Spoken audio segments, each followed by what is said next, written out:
Som. Muito bem. Antes de nós passarmos a palavra ao pastor Judiclei, eu gostaria de conhecer os pastores que estão presentes, né, que receberam o convite. Convido você a ficar em pé, para que os alunos possam vê-los. Aí, as pastoras também estão conosco, na nossa cidade. Deus abençoe você, seja bem-vindo à Segunda Igreja Batista em Gramacho e também bem-vindo ao Seminário John Hus, ok?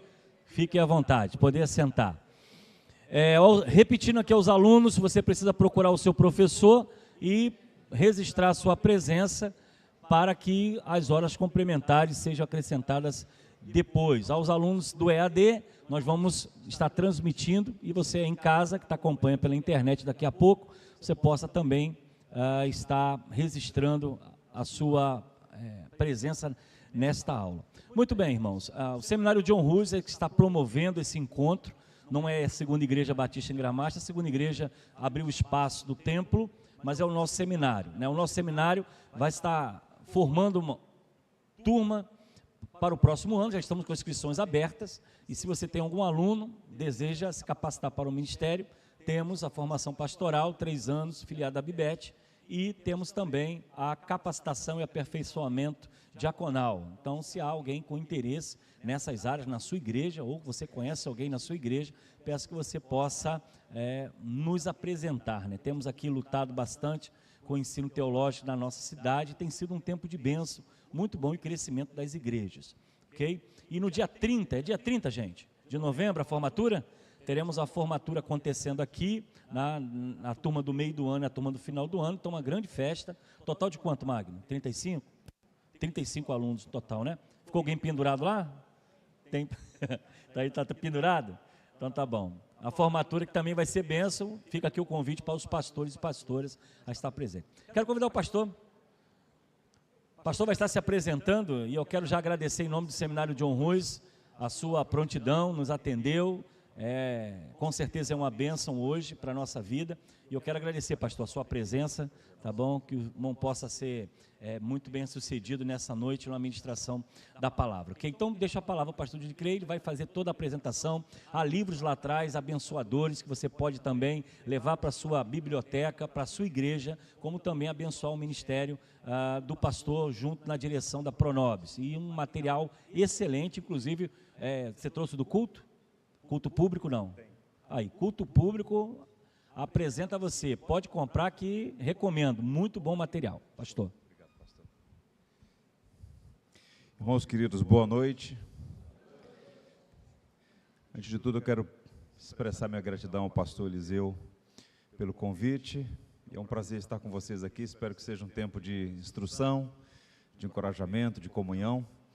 Eu sou Judiclei Santos, sou pastor da Igreja Batista do Jardim Botânico e também, pela graça de Deus, presido a Pronobis Editora, que tem, ao longo desses últimos 4 anos e meio, publicado literatura, especialmente de tradição batista e focado na formação de pastores. Eu vou apresentar alguns títulos para vocês, mas quando eu fui convidado para falar hoje à noite, falar sobre o Ministério Pastoral, de pronto vamos ajustar essa agenda aí para estar presente, porque esse é um tema caro para mim, né? Trabalhar com a formação pastoral, encorajar colegas. Deus tem me permitido viajar no Brasil, de norte a sul, e tem sido um privilégio poder servir as igrejas e ajudar de alguma maneira na formação dos pastores.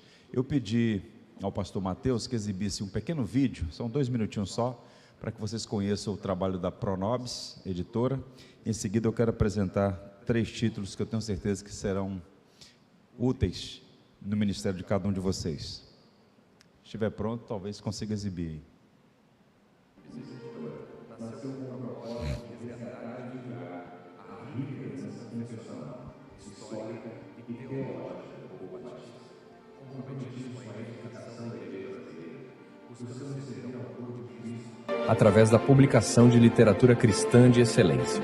Nosso catálogo abrange diversas áreas, incluindo teologia, vida cristã, biografias inspiradoras, ministério pastoral, pregação e literatura infanto-juvenil. Desde 2020, temos a honra de contribuir para o crescimento e amadurecimento da Igreja de Fala Portuguesa. Com mais de 60 títulos publicados, seguimos firmes em nossa missão de servir e equipar o povo de Deus. Junte-se a nós nesta jornada. Explore nosso catálogo e compartilhe nossas publicações em suas redes sociais.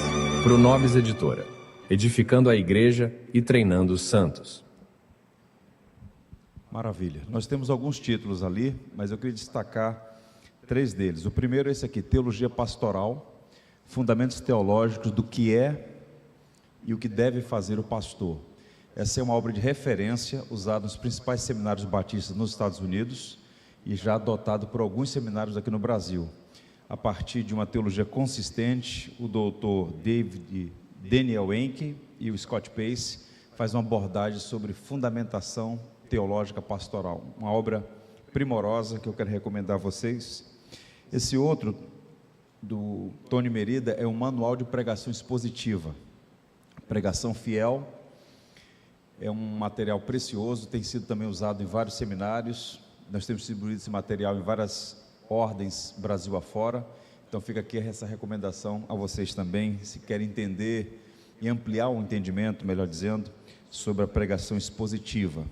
E muito recentemente, na nossa conferência Pronobis, ali no Rio, nós recebemos o Dr. Phil Newton, que é um pastor de pastores, e nós lançamos esse livro, Pastoreando Pastores. Eu tenho dito que os seminários, conquanto importantes, os seminários são insuficientes para formar pastores. Quem forma um pastor é outro pastor. E aqui é interessante porque é um homem com quase 50 anos de pastorado, instruindo um jovem pastor. É um diálogo bem interessante, é um livro fácil de ler, encorajador. Então esses materiais estão todos ali. Tem outros sobre culto, adoração cristocêntrica, culto público.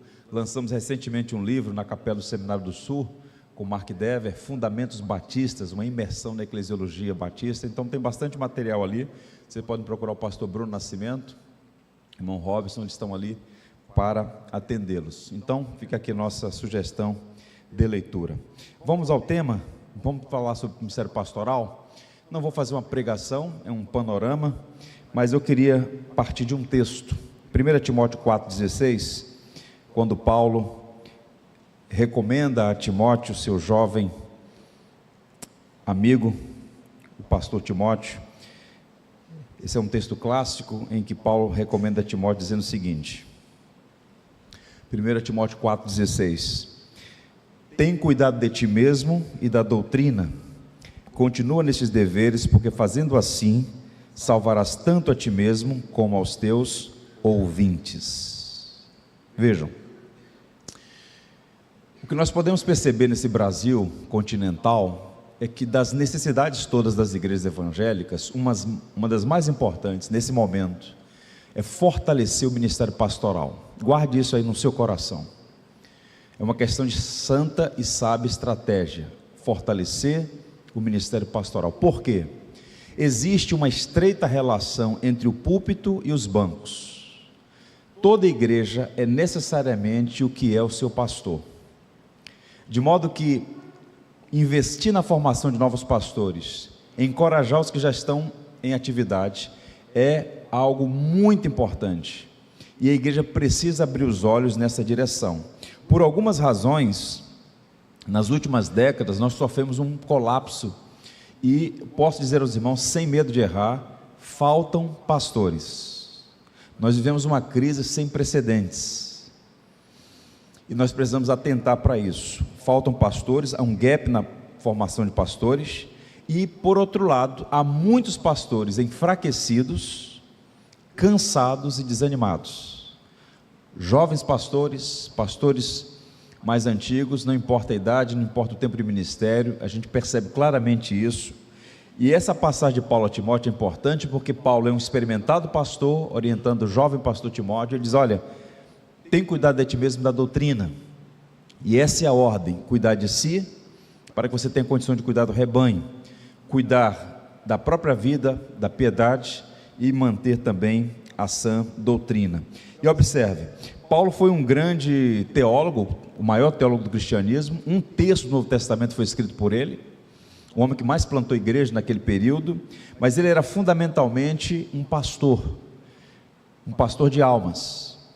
E ele escreveu 3 cartas que no decurso do tempo vêm sendo chamadas de cartas pastorais, recomendações, instruções, encorajamento a 2 pastores, Tito e Timóteo. E a partir desses 3 documentos preciosos, dessas 3 cartas, tem sido elaborado um fundamento para o exercício do ministério pastoral.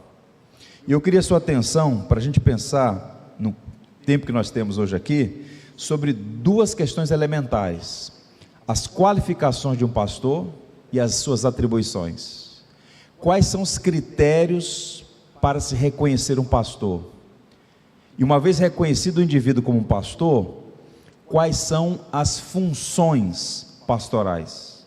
Qualificações e atribuições. Vamos pensar sobre isso. 3 qualificações e 3 atribuições. A primeira coisa que precisa ser destacada como uma qualificação, um critério para ser de fato um pastor, é que esse homem deve ser salvo. Estranho, não? Mas a primeira qualificação de um candidato ao ministério pastoral é que deve ser alguém que tenha passado pela experiência do novo nascimento. O testemunho de conversão, via de regra, é a primeira coisa que se ouve num concílio, porque é preciso que o candidato seja testado como alguém que dá sinais de ter passado pela experiência de novo nascimento.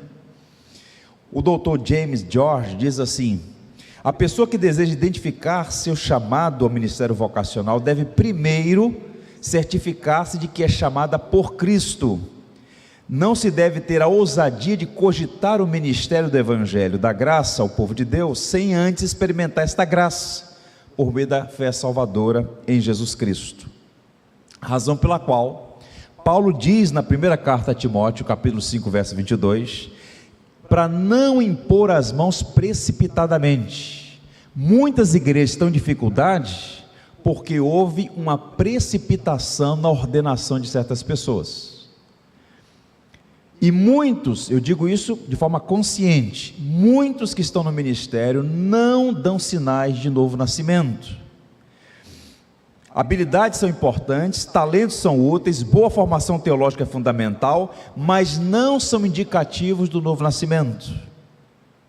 Vejam, infelizmente não é preciso ter discernimento extraordinário para perceber que algumas igrejas têm um pastor que está tentando conduzir as pessoas a um Salvador que ela mesma não conhece. É impressionante ou não?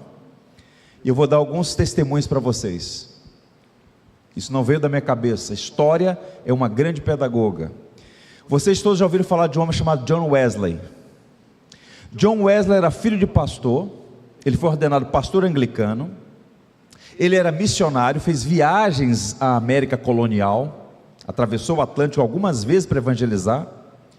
Ele era conhecido pela sua honestidade, era um homem correto do ponto de vista moral, mas ele disse que não era crente. Quando ele estava voltando de uma das viagens missionárias, no navio, ele teve uma experiência e ele ficou impressionado com os morávios, com um grupo de cristãos que tinham algo que ele não tinha. E ele chegou na Inglaterra incomodado. E alguém o convidou para ir numa reunião de jovens pastores, uma reunião em que eles começariam a estudar a carta aos Romanos, um clube santo, eles já se chamavam. E ele disse que chegou ali meio ressabiado, mas sentou, e para começar os estudos na carta aos Romanos, alguém sugeriu ler o prefácio de Lutero à carta aos Romanos. E enquanto o leitor estava fazendo a leitura do texto, ele disse que sentiu seu coração estranhamente aquecido e pela primeira vez experimentou perdão dos seus pecados. Ele até, inclusive, dá a data, 24 de agosto de 1738, às 8h45. Imagina isso. Pregador, missionário, correto, não era crente.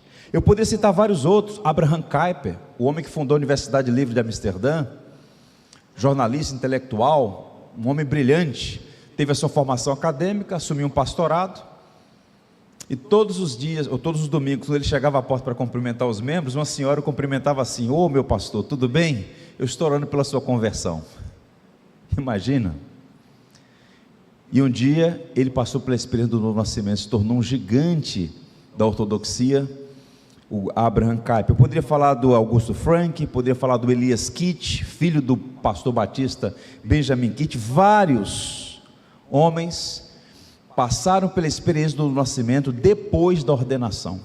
Então a pergunta é: a pessoa que se apresenta para o ministério tem sinais, evidência de ter nascido do alto, é um discípulo autêntico de Jesus?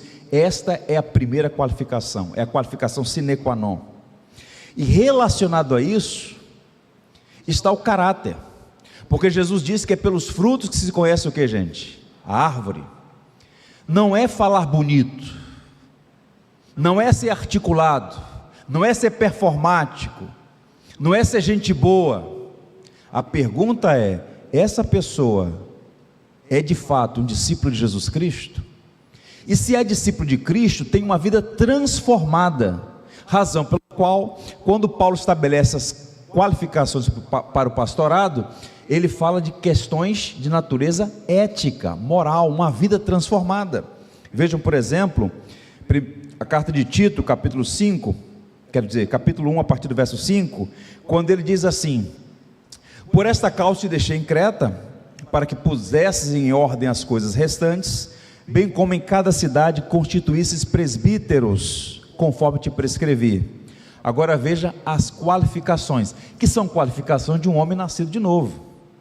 Alguém que seja irrepreensível, marido de uma só mulher, que tenha os filhos crentes, que não são acusados de dissolução, nem são insubordinados, porque é indispensável que o bispo seja irrepreensível como dispenseiro de Deus, não arrogante, não irascível, não dado ao vinho, nem violento, nem cobiçoso de torpe ganância, antes hospitaleiro, amigo do bem, sóbrio, justo, piedoso, que tenha domínio de si, apegado à palavra fiel, que é segundo a doutrina, de modo que tenha poder, tanto para exortar pelo reto ensino, como para convencer os que o contradizem. Essas qualificações só podem ser cumpridas na vida de alguém que nasceu de novo. Por isso, pergunta: qual é a primeira qualificação para o pastorado? Salvo, nascido de novo. E ele diz irrepreensível. Irrepreensível aqui não é perfeito, nem Paulo era perfeito, mas irrepreensível é alguém em quem não há dolo, ou seja, alguém que vive uma vida de acordo com o Evangelho, de modo digno do Evangelho. E os textos subsequentes, tanto em Tito quanto em Timóteo, Paulo vai falar do casamento da pessoa, da vida familiar, da conduta ética exemplar na vida pública, o caráter aprovado pela congregação. Em outras palavras, o pastor é alguém que nasceu de novo e que desfruta do respeito da igreja, porque ele vive o Evangelho. Não é alguém dúplice, tem que ter integridade, se ensina ou não, alguém que imita o caráter de Cristo, para que exerça a autoridade pastoral. Agora, qual é o nosso problema hoje? A verdadeira fé é mais importante que a performance, e muitas igrejas dão mais atenção ao carisma do que ao caráter, aos talentos do que o ser parecido com Cristo. Isso é de fato um problema. Um encorajamento aqui aos pastores: nunca, sob hipótese alguma, leve adiante a ordenação de uma pessoa ao ministério sem que primeiro e antes de tudo você tenha certeza que esse candidato é um discípulo de Jesus Cristo. Sabe o que está acontecendo no Brasil já há muito tempo? Eu disse isso na Capela do Seminário do Sul. A igreja está sofrendo autofagia. Ela está enviando para os seminários aqueles que no futuro irão destruí-la. Seminário não é lugar da pessoa passar por uma experiência de conversão. Seminário é o lugar onde a gente envia pessoas que já passaram pela experiência do novo nascimento para receber educação acadêmica formal. E eu posso dizer a vocês, como alguém que já está nessa jornada há algum tempo, eu testemunhei vários colegas no seminário, seminaristas, que não davam sinais de novo nascimento, que não tinham sinais de serem discípulos de Jesus. Por isso Essa é uma recomendação importantíssima. Segunda qualificação para ser um pastor, além de ser salvo, chamado. O pastor é um salvo em Cristo, chamado para cuidar do rebanho de Cristo. E esse é um termo que precisa ser redimido. Chamado. Um termo muito mal compreendido. As pessoas têm uma visão equivocada sobre o conceito bíblico de chamado. Para algumas pessoas o chamado é algo subjetivo, tipo assim: Deus falou comigo, acabou. Isso é entre eu e Deus. A pergunta passa a ser a seguinte: o que a Bíblia ensina sobre vocação, sobre chamado? Na tradição cristã, a gente chama de dupla vocação. Todo cristão tem uma dupla vocação. Uma vocação para a salvação, você foi chamado das trevas para a luz. O Senhor te salvou em algum momento. E todo cristão recebeu uma vocação para o serviço. E esse serviço é multifacetado, na esfera da redenção, na esfera da criação. Você é um professor, você é uma enfermeira, você é um advogado. Toda a profissão, em tese, é o exercício de uma vocação, de um chamado. O indivíduo está respondendo ao chamado de Deus nessa economia. A vocação pastoral, ela é interessante porque pastor não é título, pastor é dom, e Deus dá a quem Ele quer.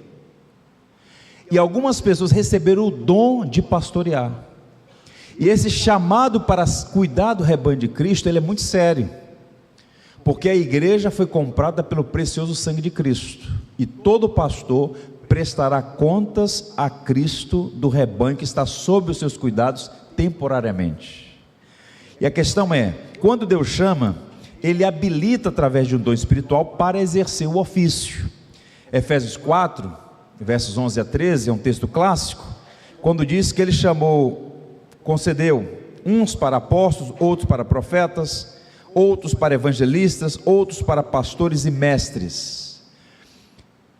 É consenso nas igrejas ortodoxas tradicionais, herdeiras do protestantismo, que apóstolos e profetas cessaram no primeiro século. O que está em vigor hoje são os dons de evangelista, pastores / mestres. E por que então Deus concede pastores mestres? O texto diz: com vistas ao aperfeiçoamento dos santos, para desempenho do seu serviço, para a edificação do corpo de Cristo, até que todos cheguemos à unidade da fé e do pleno conhecimento do Filho de Deus, à perfeita varonilidade, à medida da estatura da plenitude de Cristo. Então, qual a dinâmica? Deus olha o seu povo e soberanamente distribui dons espirituais. É o Espírito Santo quem distribui os dons. E a alguns Deus dá o dom de pastorear. E como é que nós sabemos que alguém tem vocação pastoral? E aí entra o que a gente chama de checklist, os critérios para avaliar um chamado. E eu queria apresentar a vocês rapidamente. O primeiro nós vamos chamar de confirmação do coração, que é aquele elemento subjetivo, que é o indivíduo e Deus. Exemplo, referência, 1 Timóteo 3,1, fiel esta palavra: se alguém aspira ao episcopado, excelente obra almeja. Paulo usa dois verbos aqui, aspirar e almejar, palavras raras no Novo Testamento, para dizer o seguinte: que um vocacionado é alguém que deseja, aspira, almeja, há algo no seu coração que arde. Daí vem o aspirante, que é a ideia de estender a mão para tocar algo. Ele está ansioso por aquilo, ele deseja aquilo, ele almeja aquilo, ele aspira aquilo.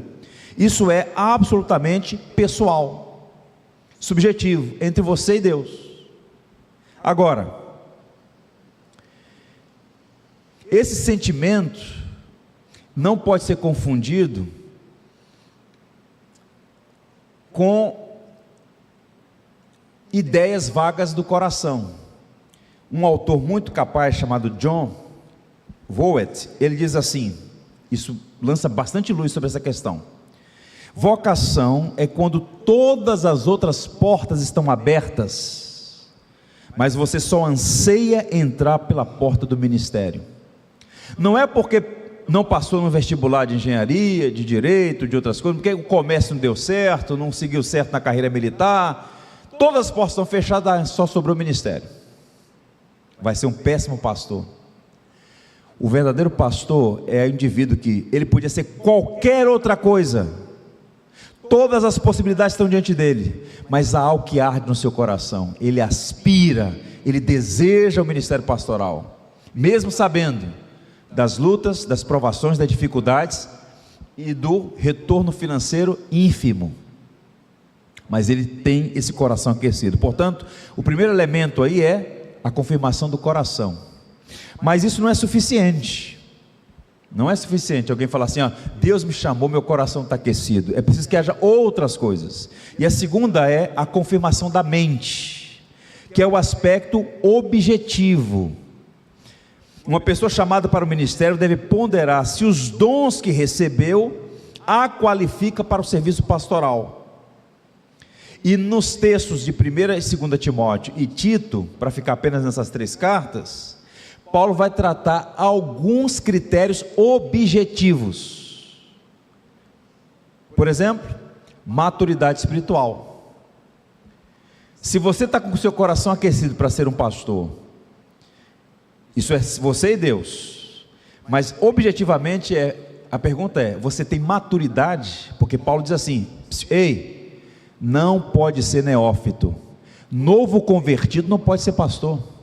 Se converteu ontem, fala bonito, crente, piedoso, um homem de oração, bota para pregar, bota no púlpito. Isso é um erro. O púlpito, o ministério pastoral não pode ser exercido por neófitos. Paulo diz isso. O neófito, essa palavra técnica, significa planta nova, alguém sem estatura espiritual, sem maturidade. Outra qualificação moral, testemunho diante da comunidade, respeitado pela comunidade, respeitado pelos de fora. Vida familiar exemplar, não quer dizer que o pastor ou o candidato tem que ser alguém perfeito, casamento perfeito, filhos perfeitos, mas tem que ser uma referência para a comunidade também. Então essas são qualificações objetivas, e essa vocação também deve ser confirmada pelas habilidades. Algumas habilidades precisam estar presentes na vida do pastor. Uma delas, aptidão para ensinar. Não existe essa coisa de pastor de um lado, mestre do outro. Todo pastor é pastor / mestre. A função principal de um pastor é ser catequista, instrutor, professor, pregador. É o magistério da palavra. Por isso é dito assim, que seja apto para ensinar. Então, se o indivíduo não gosta de ler, não gosta de estudar, não pode ser pastor, porque o trabalho do pastor é fundamentalmente leitura, reflexão da Bíblia, fundamentalmente, e de outras disciplinas que vão ajudá-lo no exercício do seu ministério. Tem que ter, portanto, um elemento didático, aptidão para o ensino. E outra coisa, pastorado. Ele tem que ter habilidade de pastorear, de cuidar de gente. Quer ver uma coisa? Nos critérios que Paulo estabelece lá, pergunta, por que ele coloca assim, hospitaleiro? É um critério, o pastor tem que ser hospitaleiro. Será que Paulo está pensando no pastor fazer da casa dele um hotel de trânsito para receber todo mundo, hospedar todo mundo? No primeiro século não havia hotéis, não havia, as pensões eram complicadas, eram insalubres, eram perigosas do ponto de vista de salteadores, e era o problema da má fama, frequentado por pessoas de caráter duvidoso. Hospitaleiro ali é a ideia de alguém aberto para o outro. O pastor tem que ser alguém que gosta de gente. Pastor que não gosta de gente não pode ser pastor, porque o trabalho do pastor é com pessoas, e as pessoas não saem da fábrica todas num padrão. Tem gente que é agradável, não é verdade? Você conversa assim, caramba, que conversa agradável, você ficaria ali horas conversando. Mas tem alguns crentes, você conversa 5 minutos, parece que você conversou 5 dias, cansa. Meu Deus, que dificuldade, é luta. Mas se o indivíduo recebeu o dom de pastorear, ele precisa cuidar das pessoas, e as pessoas são diferentes. Tem gente que é agradável, tem gente que é chata, tem gente que é fácil de lidar, tem gente que é difícil. Aí o pastor tem que aprender a fazer aquela oração SL, vocês conhecem, né? Conhecem os pastores da oração SL?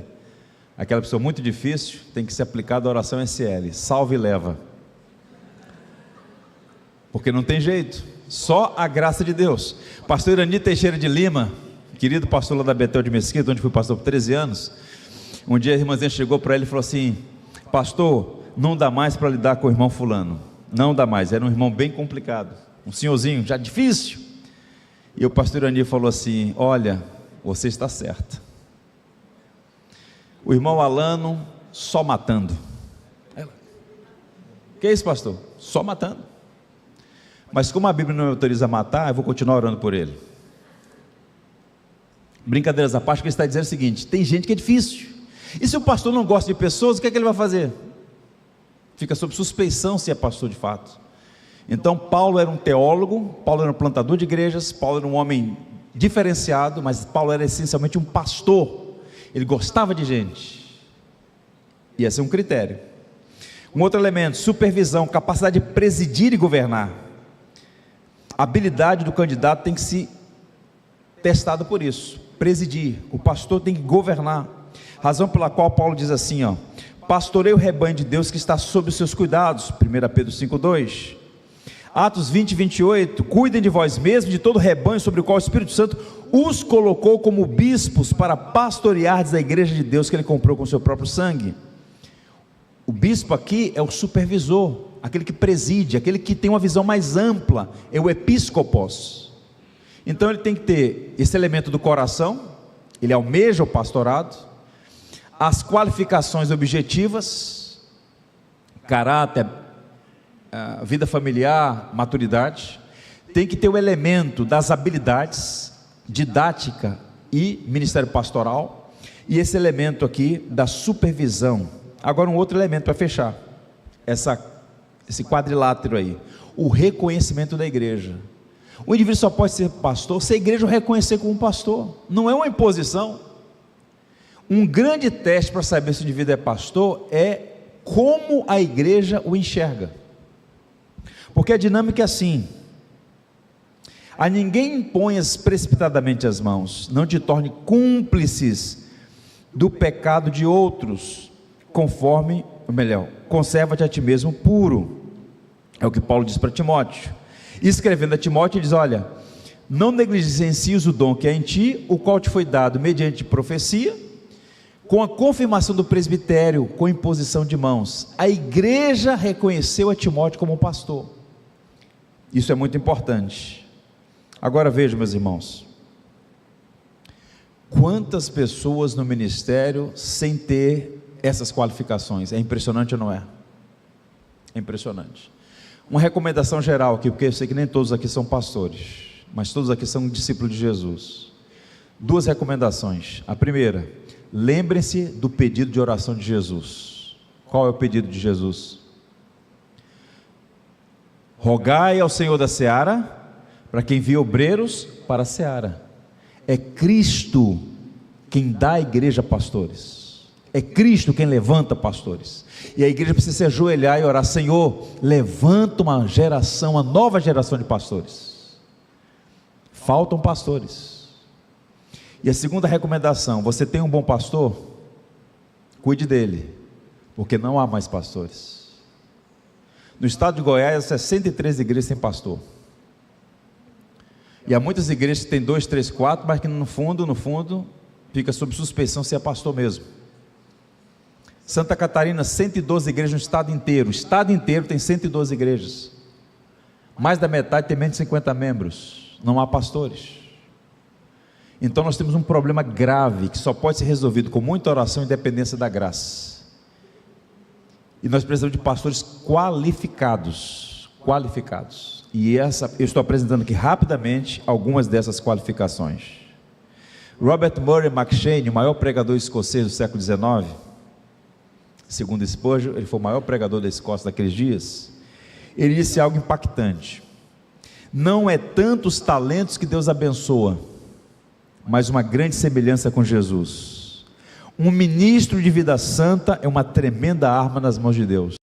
Precisamos de homens qualificados, e uma qualificação importantíssima é que esses homens, pastores, sejam santos, piedosos, parecidos com Cristo. A autoridade não é uma coisa que você compra no mercado. Quando uma pessoa bate na mesa e diz, eu sou pastor da igreja, já não é. Porque a autoridade é algo que você tem, à medida que você encarna o Evangelho, você é um pregador do Evangelho. Saudoso reverendo Antônio Elias, lá de Niterói, uma vez perguntaram a ele, pastor, o que é unção? E ele, com seus 89 anos, disse assim, ô meu filho, eu não sei o que é unção, eu só sei dizer que uns são, outros não. Você sabe quem tem autoridade espiritual e quem não tem. Gritar, qualquer um pode gritar, espernear, fazer pirotecnia no púlpito, mas a autoridade é algo que vem do alto, e vem sobre aqueles que são qualificados, salvos, chamados, preparados para o ofício que o Senhor lhes confiou. Segundo tema que eu vou tratar com vocês aqui, as atribuições. Quais são as funções essenciais de um pastor? E aqui nós temos outro problema, porque há muitos pastores perdidos no ministério, e parte do problema é culpa da igreja. Eu vou explicar por quê. Vamos para o Novo Testamento, vejamos. A igreja em Jerusalém começa a crescer, os apóstolos cheios do Espírito Santo começam a pregar. Leia o sermão de Pedro, primeiro sermão depois do Pentecostes, Atos 2, é um sermão cristocêntrico. Pedro anuncia a Jesus, crucificado e ressurreto. 3.000 pessoas se convertem, muita gente começa a se converter, batizar gente, a igreja começa a crescer, 3.000, 5.000, muita gente crescendo, muita gente chegando à fé. Chega o capítulo 6, o que é que nós temos ali? Um problema. A igreja cresce, crescem os problemas também, e houve um problema social. Havia uma disputa entre os judeus de origem helênica, viúvas gregas, e os judeus de Jerusalém, uma disputa em relação à distribuição diária de alimentos. E aí procuraram os apóstolos, olha, estamos com um problema aqui. E aí Pedro diz, alto lá, alto lá, escolho entre vocês 7 homens de boa reputação, cheios do Espírito e de sabedoria, eles vão cuidar das mesas.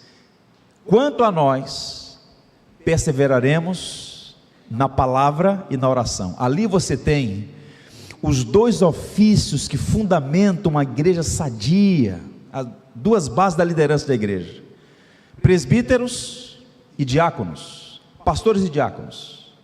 Os diáconos, que não é invenção da igreja, diaconato tem que ser resgatado. Diaconato serve às mesas, a mesa dos pobres, a mesa do Senhor e a mesa pastoral, no sentido de assistir, auxiliar os pastores. Essa é a tradição diaconal. E os pastores devem ficar focados no quê? Na palavra e na oração. Mas o que é que está acontecendo? Há muito tempo os pastores estão envolvidos em 300 coisas ao mesmo tempo, e o mais importante é deixado de lado. E qual é o resultado disso? Muitas igrejas adoecidas, enfermas, algumas até numericamente grandes, algumas até com grande estrutura, mas falta o evangelho, falta o essencial, porque o pastor está desviado da sua vocação, desviado das suas prerrogativas. O pastor é um servo, não é ele que estabelece o que deve fazer, é o seu Senhor que estabelece. E o Senhor estabeleceu claramente em sua palavra quais são as funções de um pastor. É uma tríade. Na Bíblia está escrito isso e testado pela história. E é sobre isso que eu quero falar com vocês aqui para encerrar minha fala.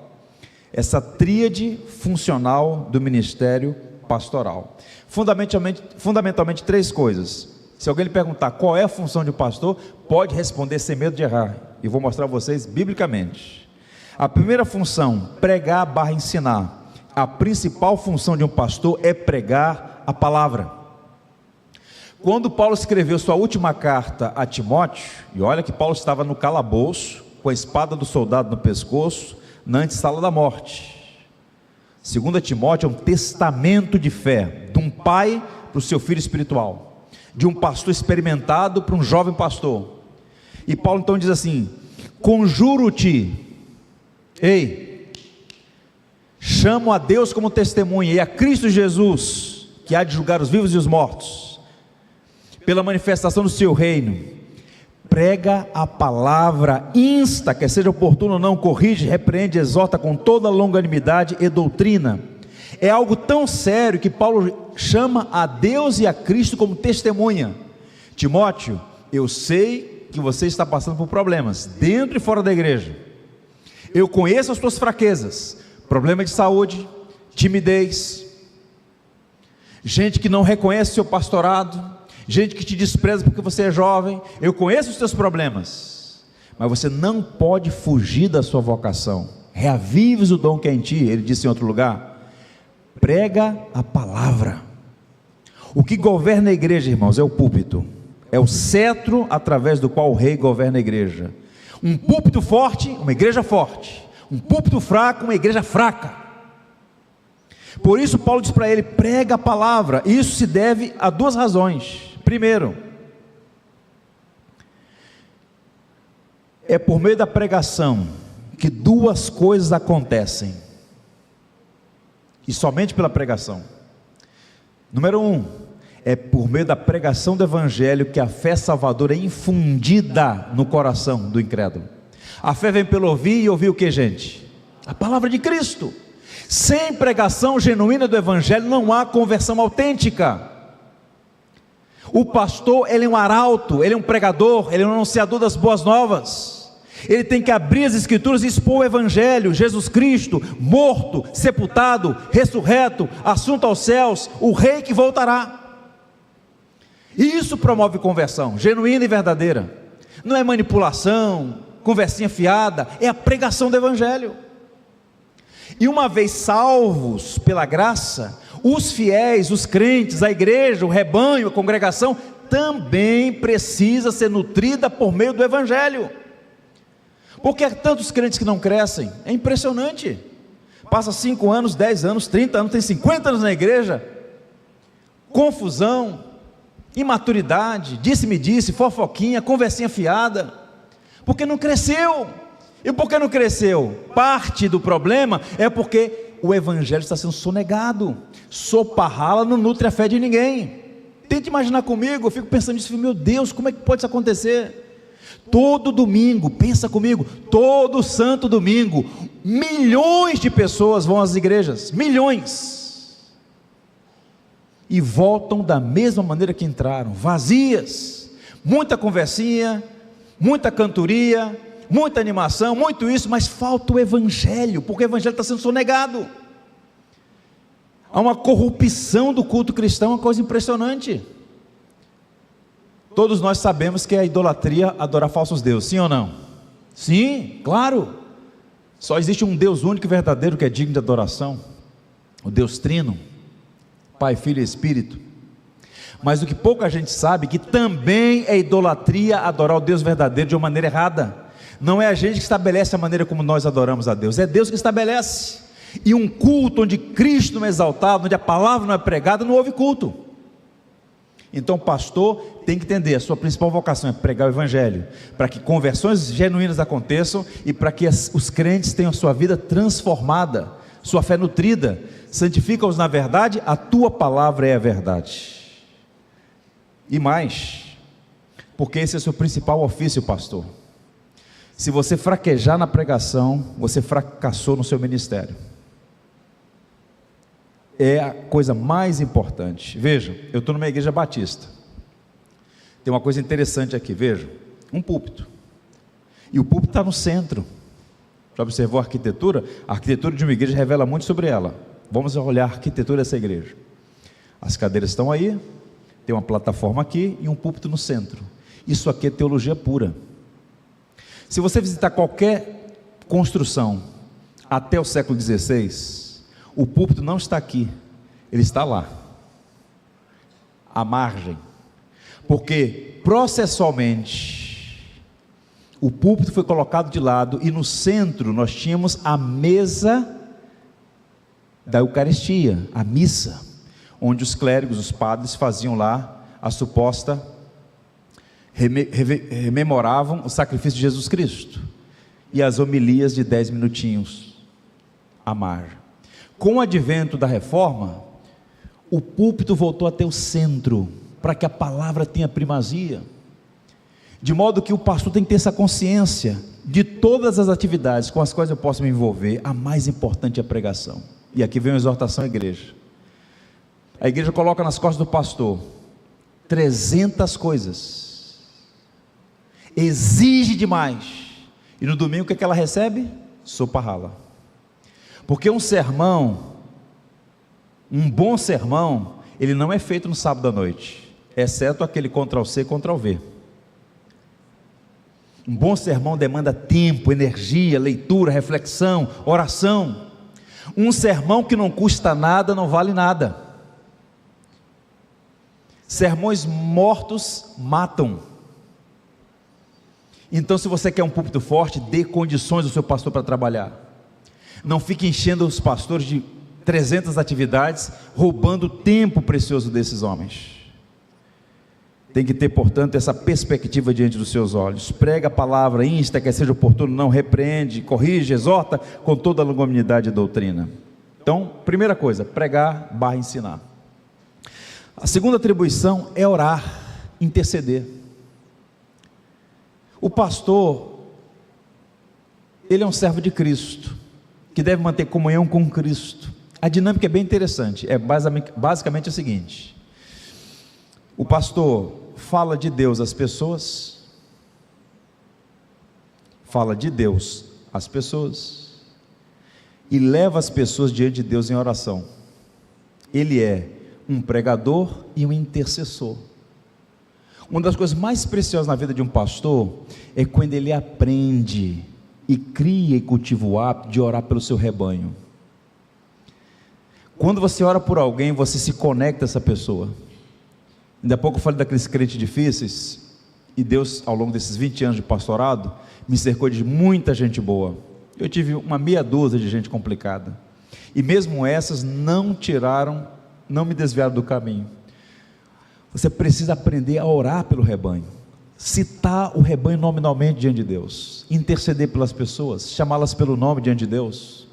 O pastor é um intercessor, e ele intercede pela congregação. Agora, ele só vai fazer isso, só terá uma vida de intercessão, se primeiro ele for um homem de piedade, de oração, um homem que de fato busca o Senhor. Isso é interessante porque no Evangelho segundo Marcos é dito que Jesus designou 12, agora vejam a dinâmica, para estarem com ele e para os enviar a pregar e exercer autoridade e expelir demônios. A primeira vocação dos discípulos foi para estar com Cristo. O trabalho vem depois. E o que está acontecendo? Muitos pastores passam a semana inteira sem orar, meses sem orar, ou fazem aquelas orações protocolares, as orações públicas bonitas, mas a verdadeira piedade é entre você e Deus. Entra no teu quarto, fecha a tua porta, ora ao teu Deus em secreto e Ele te abençoará. O que o homem é no púlpito, ele é fundamentalmente o que ele é a sós com Deus. Essa vida de piedade e de devoção não pode ser perdida. Ou de vez em quando a gente ouve assim: fulano caiu. Parte do que as pessoas chamam de queda, na verdade não foi uma queda, foi uma caminhada para baixo. Porque um homem que não ora, ele já está se desviando. A oração é o oxigênio da fé. O homem que não ora, ele está vulnerável.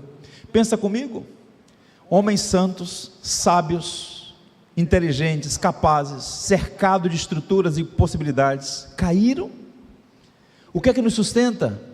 Não é a nossa habilidade, não é a nossa inteligência, não são nossas capacidades, é a graça de Deus, a dependência da graça. Homens presunçosos não oram, Só homens dependentes da graça de Deus. Então, o pastor precisa orar. E a maior referência de oração para a gente, sabe quem é? Jesus, o Deus homem. Marcos diz que, tendo se levantado alta madrugada, saiu Jesus, foi para um lugar deserto e ali orava. Jesus era um homem de oração. Foi para um lugar deserto, quer dizer, um local próprio para orar, longe da multidão, do barulho e da prece, e orava, se fortalecia no ministério, para cumprir o ministério. Hudson Taylor, um missionário que nós apreciamos demais, um missionário inglês, ele ficou 51 anos na China, fez uma obra notável, alcançou chineses em 18 províncias. Quando ele morreu aos 73 anos, ele já havia estabelecido lá na China 849 missionários, 205 postos e 125 mil conversões, 51 anos de ministério. Perguntaram a ele certa vez qual era o segredo do seu trabalho. Frase dele: durante mais de 40 anos, o sol nunca se levantou na China sem me encontrar de joelhos em oração. Então, se uma igreja quer crescer saudavelmente, se o pastor quer exercer um ministério superlativo, ele precisa atentar para a sua vocação: pregar e orar. Pregação e oração, Bíblia e oração. Isso é fundamental, fundamental. Agora, todas as vezes que a gente fala sobre oração, a gente fica um pouco desanimado, porque nós todos sabemos que nós não oramos como deveríamos orar, não é verdade?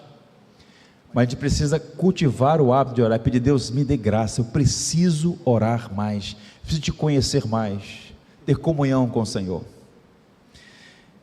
E o terceiro elemento nessa tríade, na função de um pastor, além de pregar, além de orar, o pastor, ele deve cuidar, pastorear, orientar o rebanho.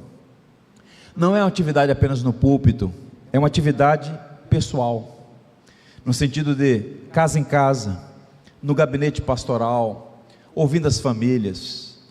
Vejam como é o ministério do pastor. Ele tem a dimensão pública e privada, no púlpito e de casa em casa. Isso envolve o quê? Aconselhamento, visitação, discipulado, mentoria.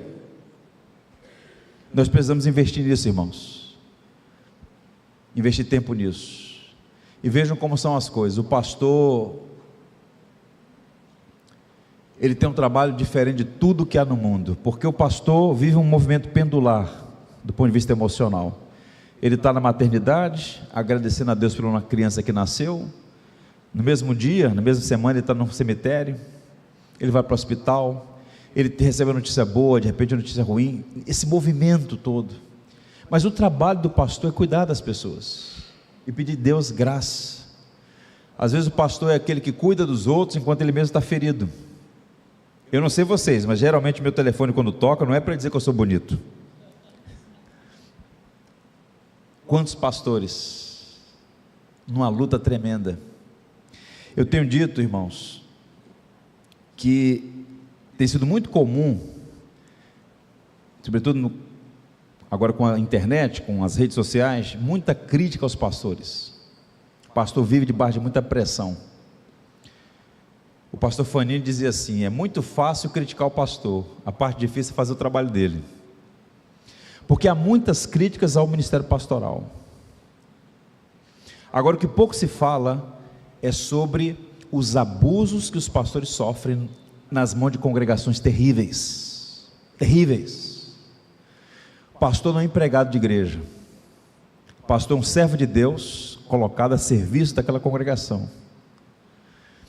E se a igreja quer bons pastores, qualificados e que façam bem o seu trabalho, elas precisam entender também qual é essas funções pastorais, para que haja uma boa relação entre a igreja e os pastores daquela congregação. Eu finalizo dizendo que os pastores são chamados por Deus, os pastores são ministros da palavra, os pastores têm um ministério de elevado grau de responsabilidade, os pastores cuidam do rebanho de Cristo. Eu digo aos irmãos de coração: vale a pena servir ao Senhor, apesar de todas as dificuldades. Quando alguém é de fato um pastor, ele pode até ficar cansado na obra, mas não da obra, porque o seu coração está ali, porque o Senhor o colocou ali. Um testemunho pessoal, raramente faço isso, mas deixa eu partilhar com vocês.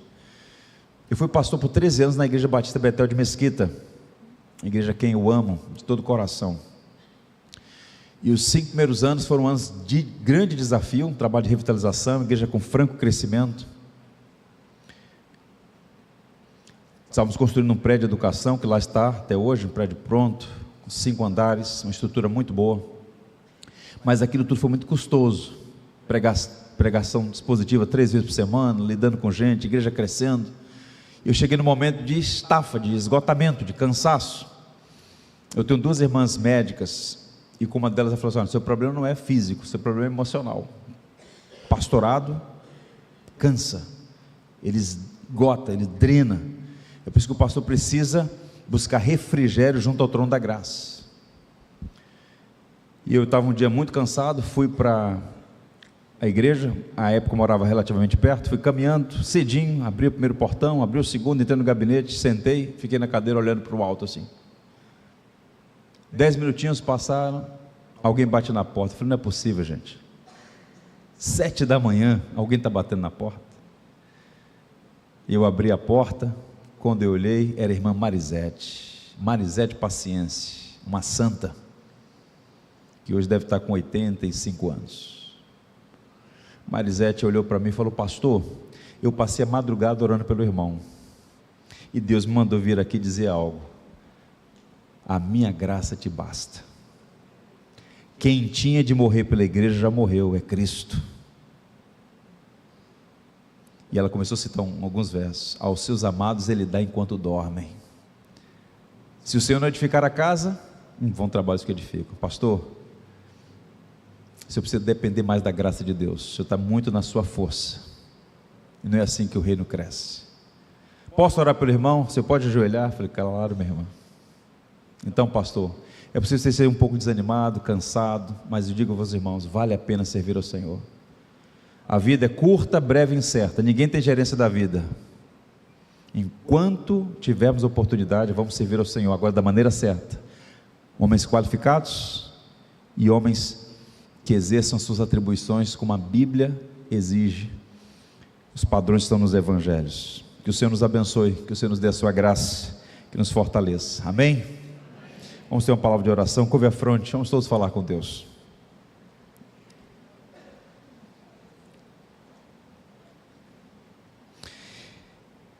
Eu quero dar uns minutinhos para você abrir seu coração para o Senhor.